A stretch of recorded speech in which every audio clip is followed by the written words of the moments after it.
عرب کن بادشاہن حکومت دن والن حکومت دتمت ذات ذوالجلال السلام علیکم دوستو، امریکہ کے صدر ڈونلڈ ٹرمپ آج کل مشرق وسطیٰ کے دورے پر ہیں۔ سعودی عرب میں دورہ مکمل کرنے کے بعد جو ہی وہ متحدہ عرب امارات میں پہنچتے ہیں تو ایئرپورٹ پر جس طرح سے ان کا استقبال کیا گیا، جس طرح سے وہاں پر عورتوں کو کھڑا کیا گیا لائن میں، اور انہوں نے کھلے بالوں کے ساتھ سروں کو ہلا ہلا کے ڈونلڈ ٹرمپ کا استقبال کیا، اور وہاں پر ایسا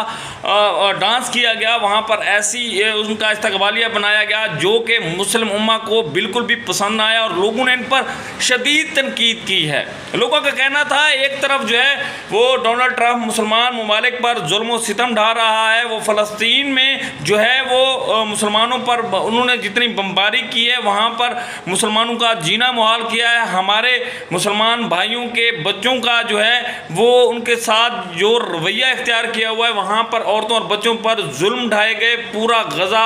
شہری تباہ کر دیا گیا۔ لیکن افسوس کی بات ہے کہ ہمارے مسلم امہ کے لیڈران، ہماری مسلمان ممالک کے جو بادشاہان ہیں، وہ کس طرح سے ایک ایسے شخص کو کس طرح سے استقبال دے رہے ہیں، اور سب سے بڑی بات یہ ہے کہ مسلم امہ کی بیٹیوں کو وہاں پر کھڑا کر کے ننگے بالوں کے ساتھ سروں کو ہلا ہلا کے یا وہ ڈانس کرتی ہوئی نظر آتی ہیں یا پھر وہ ننگے بالوں کے ساتھ ڈونلڈ ٹرمپ کا استقبال کر رہی ہیں۔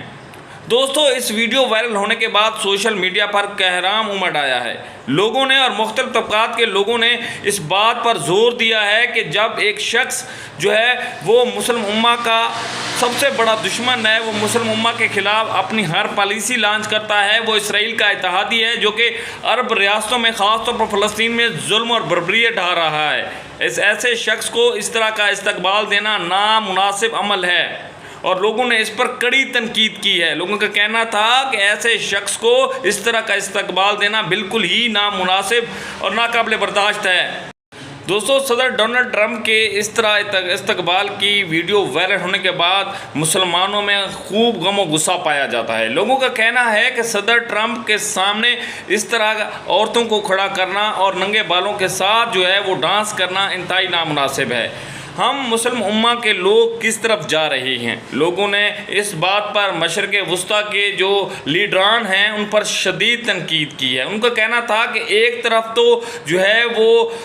صدر ٹرمپ جو کہ اسرائیل کے سب سے بڑے جو حمایتی ہیں ان کو بھرپور سپورٹ کرتے ہیں، وہ ہمارے مسلم امہ کے بچوں کو بھوکا اور پیاسا مار رہے ہیں، اور دوسری طرف ہمارے ہی مشرق وسطیٰ کے لیڈران ان کو اس طرح استقبال دے رہے ہیں، اس طرح پروٹوکول دے رہے ہیں، ان کی حمایت جاری رکھے ہوئے ہیں۔ لوگوں کا کہنا تھا کہ اگر یہی ریاستیں جو کہ صدر ٹرمپ کو اس طرح کا استقبال دے رہی ہیں، اگر وہ اپنے مطالبات پیش کریں اور ان سے یہ اپنا مطالبات رکھیں اور منوانے کی کوشش کریں کہ وہ فلسطین سمیت جتنے مسلم ممالک ہیں ان پر ہونے والے ظلم اور بربریت پر جو ہے وہ ایکشن لیں اور ان لوگوں سے ہاتھ اٹھا دیں جو ہمارے مسلم امہ کے بچوں، عورتوں اور لوگوں پر ظلم ڈھا رہے ہیں۔ یہ کب عمل انتہائی افسوسناک ہے اور قابل مذمت ہے کہ کس طرح سے ہمارے مسلمان ملکوں کے سربراہ جو ہیں وہ ایک ایسے شخص کو اس طرح کا پروٹوکول دے رہے ہیں جو کہ انتہائی نامناسب ہے اور ہماری اسلامی روایات کے بالکل منافی ہے۔ لوگوں کا مزید کہنا تھا کہ ایسا لگتا ہے کہ ہمارے عرب ریاستوں کے جو سربراہ ہیں وہ صدر ٹرمپ کے آگے لیٹ چکے ہیں، وہ اتنا اس حد تک چلے گئے ہیں کہ ان کے استقبال کے لیے ہماری مسلمان بچیوں اور بچوں کو سامنے کھڑا کر دیتے ہیں، وہ ڈانس کر رہے ہیں، وہ اس حد تک جا رہے ہیں جو کہ ہمارا مذہب اور معاشرہ اجازت نہیں دیتا۔ دوستو، آپ اس کے بارے میں کیا کہیں گے؟ کمنٹ سیکشن میں ضرور بتائیے گا، اور ہمارے چینل کو سبسکرائب کرنا نہ